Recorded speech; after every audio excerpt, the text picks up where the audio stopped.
C'est le cœur gros que je viens à toi. Malheureusement, c'est la fin d'une ère. Une ère qui aura fait gagner plusieurs dizaines, voire centaines de milliers de dollars pour les meilleurs. J'en aurais bien profité, tout comme toi, je l'espère, mais c'est la fin. Une page se tourne. J'arrête pour de bon les airdrops.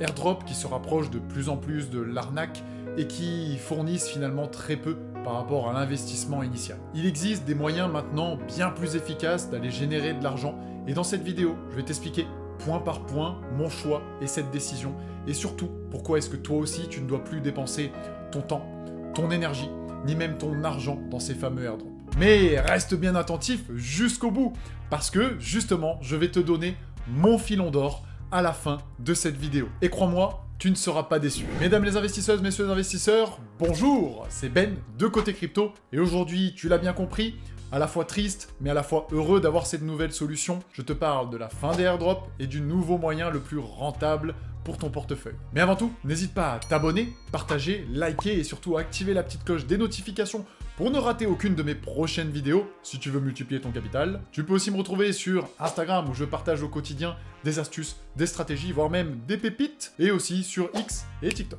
Et n'oublie pas que tout ceci n'est pas un conseil en investissement et qu'il faut toujours que tu fasses tes propres recherches avant d'investir en pleine responsabilité. Mais avant que je t'explique les soudaines raisons de mon arrêt et que je te présente mon prochain filon d'or, jingle!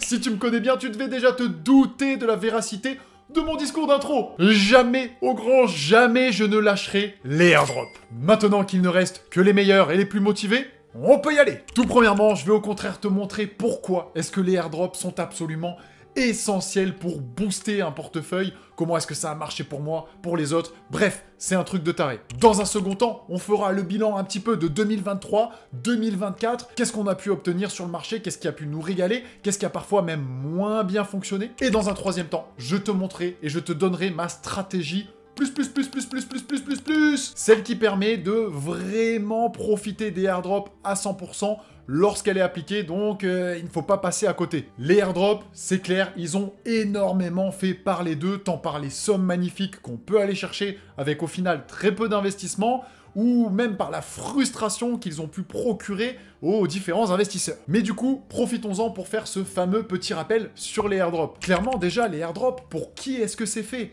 Eh bien, il y en a vraiment pour tout le monde. On a des airdrops qui sont actifs, passifs, des airdrops qui sont payants, gratuits. Et dis-toi qu'avec cette combinaison, eh bien, on peut tout matcher. Tu peux faire du passif payant, du passif gratuit, de l'actif payant et de l'actif gratuit. Les airdrops actifs vont te demander quelques petites répétitions par semaine. Les airdrops passifs, tu mets une fois, tu laisses travailler, tu récupères à l'issue. Les airdrops gratuits, bon, ben, c'est simple, ça s'appelle un testnet. Et du coup, en fait, là, tu n'as pas besoin d'engager le moindre fonds pour commencer à l'utiliser. Et les airdrops payants, bon, mais quand on dit payant, c'est pas non plus énorme. Moi, un de mes premiers airdrops, j'ai dépensé concrètement 50 à 80 $, j'ai pas le tracking exact, mais j'ai pu récupérer plus de 3770 $ sur Arbitrum. Et si tu regardes, il est pas bien vu cet airdrop. Concrètement, pour moi, les airdrops, c'est vraiment un booster de portefeuille. Et si jamais tu as un portefeuille qui est inférieur à 100 000 $, c'est carrément un crime de ne pas en profiter. Pourquoi? Parce que tu peux largement aller chercher 1000, 5000, 10 000, soit 10% d'un portefeuille si tu as 100 000 $, comme ça, en une seule opportunité, en une seule occasion.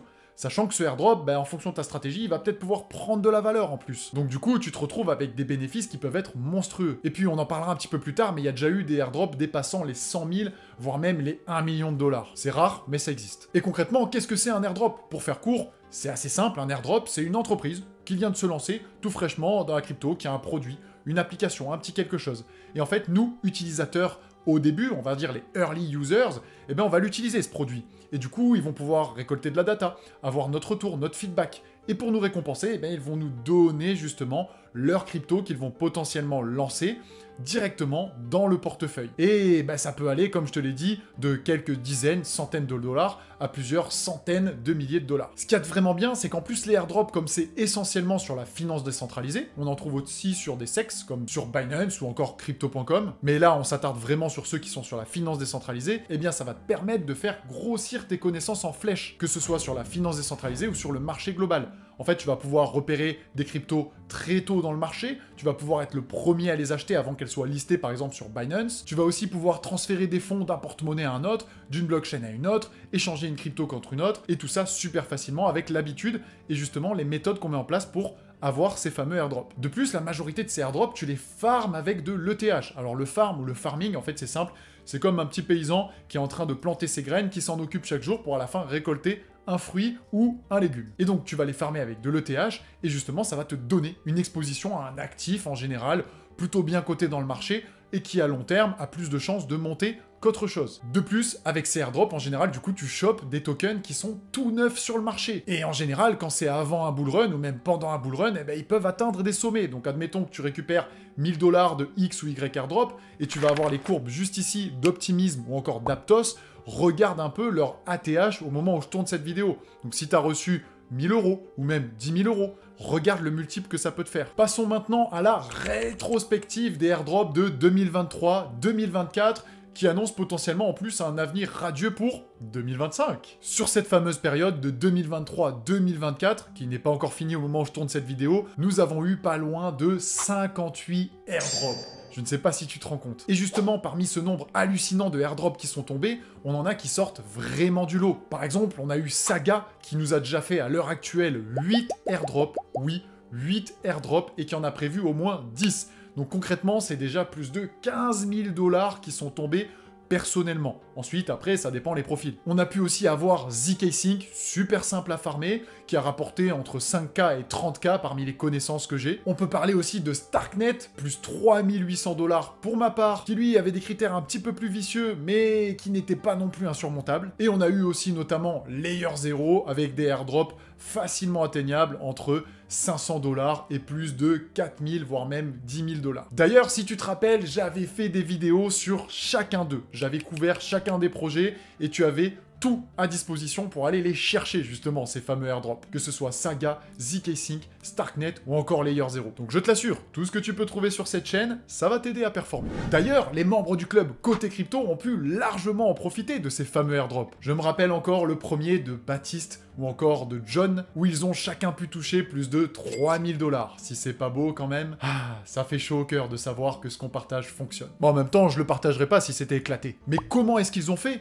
Simplement parce qu'ils disposent d'une formation, d'un accompagnement, d'un club privé où je partage des outils, des stratégies et forcément mes petites pépites au niveau crypto, au niveau airdrop et au niveau revenu passif pour qu'ils gagnent un max de temps, d'énergie et donc forcément de l'argent à l'issue. Donc si jamais tu es intéressé pour nous rejoindre, remplis le petit questionnaire dans la description. Ça te permettra de réserver un bilan gratuit de 30 minutes dans lequel tu m'expliques tes objectifs, là où tu veux aller en crypto, on se trouve un plan, une stratégie, je te montre comment est-ce que je peux t'aider, et ensuite on charbonne ensemble si tu es chaud. Dans tous les cas, une fois que tu auras rempli le questionnaire, je t'enverrai un petit message. Et justement, ces fameux airdrops dont je viens de te parler, ils ont aussi suscité beaucoup de désarroi. Beaucoup de désarroi, pourquoi ? Parce qu'il y a de la frustration, en général parce que les personnes qui cherchent à avoir ces airdrops ne réussissent pas à atteindre les critères qui ont été fixés par justement les entreprises ou les projets qui distribuent ce fameux airdrop. Concrètement, ils ont largement évolué ces airdrops. On est complètement différent de tout ce qu'il y avait sur Aptos, Arbitrum ou encore Optimism, où là c'était vraiment assez simple, il suffisait de faire quelques transactions,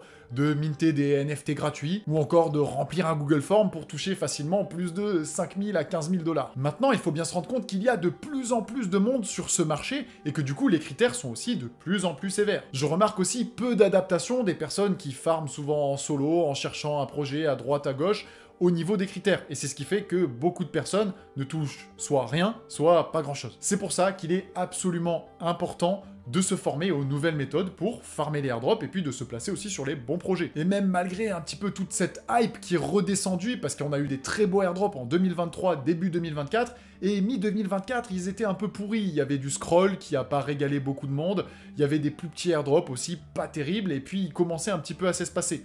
Et du coup, là, il y a un maximum de monde qui est parti, et en général, ce sont les meilleures périodes pour se mettre dessus, parce que quand il y a moins de monde, la part du gâteau est forcément plus grosse à l'issue. Entre temps, on a quand même des super airdrops exceptionnels qui sont tombés, c'est notamment le cas de Jito et aussi de Hyperliquid. Jito qui a pu distribuer jusqu'à plus de 100 000 $ pour quelques Solana qui étaient mis en staking sur la blockchain, ou encore Hyperliquid où j'ai vu des montants mais hallucinants, c'est-à-dire 400 000 $, 1 million de dollars comme ça qui tombaient dans les mains d'une personne qui s'était bien placée. Après, il faut bien se dire que c'était souvent des airdrops de niche avec un peu plus de risques, mais par contre, bravo à tous ceux qui l'ont récupéré, c'est exceptionnel. Pour finir un petit peu cette partie, je pense que sur 2025, on va encore avoir de très beaux airdrops parce qu'on rentre dans une période où le marché a tendance à monter assez fort et du coup, les projets, qu'est-ce qu'ils font? Ils attendent que ça pour sortir des nouveaux tokens, pour lancer leurs projets. Ils vont pas attendre qu'il y ait plus personne sur le marché pour les lancer. Au contraire, quand il y a de l'euphorie, quand il y a des nouvelles personnes qui rentrent, eh bien c'est exactement le moment de lancer parce que eux, ils peuvent aussi se payer si le prix du token monte. Donc je pense qu'on va avoir de très agréables surprises tout au long de 2025. Passons maintenant à ma stratégie ultime pour aller chercher les meilleurs airdrops. Celle que j'applique depuis longtemps, celle que je fais évoluer pour repérer les nouveaux projets et aller chercher des résultats toujours plus beaux. Tout premièrement, il faut faire une sélection stricte des projets. Regardez lesquels ont levé des fonds, est-ce qu'ils sont vraiment actifs, est-ce qu'ils ne parlent pas juste de airdrop pour parler de airdrop et au final ne rien distribuer à l'issue? Ou est-ce que c'est un style hamster combat où il y a 10 millions de personnes dessus et tout le monde aura des vieilles cacahuètes? Oupsie! D'ailleurs, n'hésite pas à me dire en commentaire si jamais tu as besoin d'aide pour farmer les airdrops, et si jamais tu veux que je te dise mon airdrop du moment, tu n'as qu'à me le demander en commentaire. Dans un second temps, il va falloir faire une étude des précédents critères et des nouveaux critères qui se mettent en place pour justement être éligible à ces fameux airdrops. Ça, c'est une phase super importante sur laquelle il faut passer un petit peu de temps, mais à l'issue, tu seras mieux récompensé. Donc aussi avoir un portefeuille réservé à ça, c'est très bien. Ensuite, faire très attention aux arnaques et aux scams. Ça, c'est très commun sur les airdrops. Et du coup, forcément, comme tu es sur la finance décentralisée avec un portefeuille MetaMask ou quoi que ce soit, d'ailleurs, si jamais tu n'as pas de portefeuille MetaMask ni de portefeuille fantôme, ça va être juste affiché ici pour que tu puisses aller t'en créer un et débuter tes airdrops. Eh bien, pour farmer ces airdrops, tu vas devoir cliquer sur plusieurs liens, aller chercher sur Twitter, et on a vite fait, avec un peu de fatigue, ou quand on n'a pas l'habitude de cliquer sur quelque chose qui peut te siphonner ton portefeuille. Il faudra aussi, bien sûr, optimiser ton temps en fonction de ton profil. On va pas tout farmer, il va falloir choisir en fonction de toi. Est-ce que tu es plutôt passif? Est-ce que tu es plutôt actif? Et du coup, ça va aussi définir un nombre de airdrops que tu vas farmer en fonction de ton temps, de ton énergie, et puis du retour que tu espères. Bien sûr, il ne faudra pas oublier d'avoir une stratégie de sortie lorsque tu reçois le airdrop, parce que c'est une crypto la plupart du temps que tu vas recevoir, et on fait pas pareil avec toutes les cryptos. Il y en a certaines qu'on met à la poubelle direct, ou du moins on récupère les dollars. Il y en a d'autres qu'on va échanger contre d'autres cryptos, il y en a d'autres qu'on va conserver en partie, il y en a d'autres qu'on va garder pour justement farmer la prochaine saison du projet. Bref, tout autant de possibilités que de cryptos, et ça c'est super important d'être calé dessus. Sinon tu risques d'éclater tes performances. Et pour finir, quelque chose d'évident, mais ce pourquoi beaucoup de personnes passent à côté, c'est qu'il faut aller les chercher ces airdrops. Des fois, tu es éligible, ça tombe dans ton portefeuille, tant mieux.